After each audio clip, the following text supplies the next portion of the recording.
गोंयांत आतां सावन 2027च्या विधानसभा वेंचणुकेच्या तयारीक नेट आयला. 2027 वर्साची विधानसभा वेंचणूक नावेली मतदारसंघांतल्यान लढोवपाची जाहीर घोशणा समाज वावुरपी तशेंच आपल्या कामा खातीर सदांच चर्चेत आसपी प्रतिमा कुतिनोन केला. फाटले खेपे फकत मतविभागणीक लागून भाजपा जैतवंत जाली, पूण ह्या खेपे जावचें ना अशेंय प्रतिमान नमूद करून सांगले. पूण सध्या नावेली भाजपाचे उमेदवार उल्हास तुयेकार सत्तेत आसा. तातूंत प्रतिमाची एंट्री. तशेंच आदले मुख्यमंत्री चर्चिल आलेमावन लेगीत एका मुलाखतीत सांगिल्ले की ताची धूव वालांका 2027 वर्साच्या नावेलीच्यान विधानसभा वेंचणुकेत लढो दितले. जे 2022 वर्साचे वेंचणुकेत वालंका नावेली मतदारसंघांतल्यान भाजपाच्या उल्हास तुयेकार हांचे आड फकत 430 मतांनी हारिल्ली. आता नावेली ह्या फुडाऱ्यांक लागून बरीच चर्चा चल्ल्या. आता 2027 बाजी मारतलो कोण? आनीकय नावेली सावन नव्या उमेदवारांची एंट्री जावपाची आसा वय. नावेली खंयची पार्टी जैतिवंत जातली हो येता तो वेळच सांगतलो. पळयात. So if you go to see after the assembly elections, आता 3.5 वर्ष जाल्ली आसा आणि हांव नावेली बशिल्ले कंटेस्ट केल्ले. There were around 9 people who had contested from different party symbols. And if you go to see after the elections, वाटे झाले, सगळ्यांचे वाटे झाले, 2-2-2.5 हजार वाटे झाले. आणि जेका कोणी चिंतून आशिल्लो बीजेपीचो तुयेकार, तेन्नाच ताका ग्राउंडार पळोवन आशिल्लो तो मनीस एमएलए जालो because there was division of votes.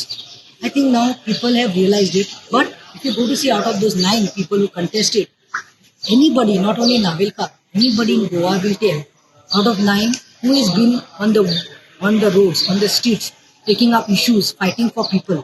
And nobody will be able, like nobody can deny that yes, with very humble heart I am saying that I have been working till date and I will continue my work till 27 and after that also. आता तुम्ही चालला, what is my plan? Obviously 27. It is a democratic right आणि कोणाकूय right आसा.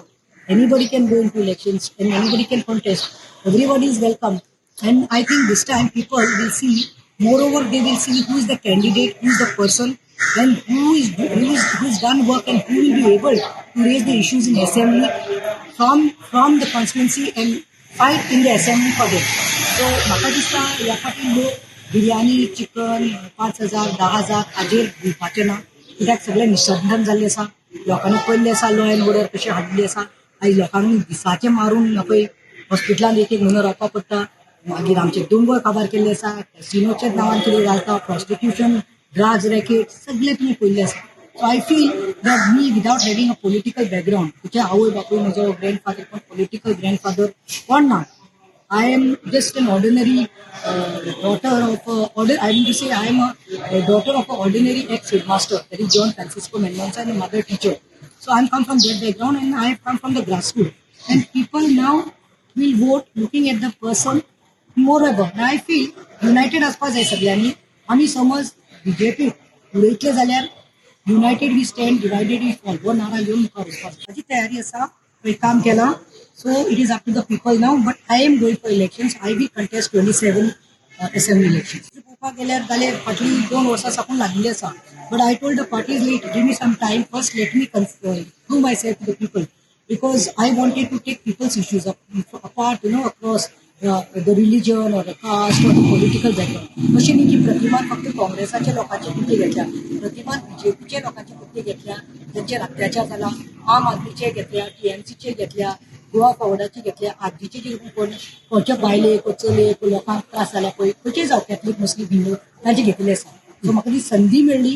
So आतां election येतना I will decide, but I will see that secular force party जाय आनी जी लोकांचे मुद्दे घेवन वतली, गूड आयडियोलॉजी आसतली, त्या पक्षाक म्हाका समज पॉझिटिव्ह मेळ्ळी जाल्यार बसून हांव घडयतलें. माय होम कॉन्स्टिट्युएन्सी इज नावेली. My home constituency is Naveli, and I feel that my first priority will be Naveli. Bureau report, Gomantak TV.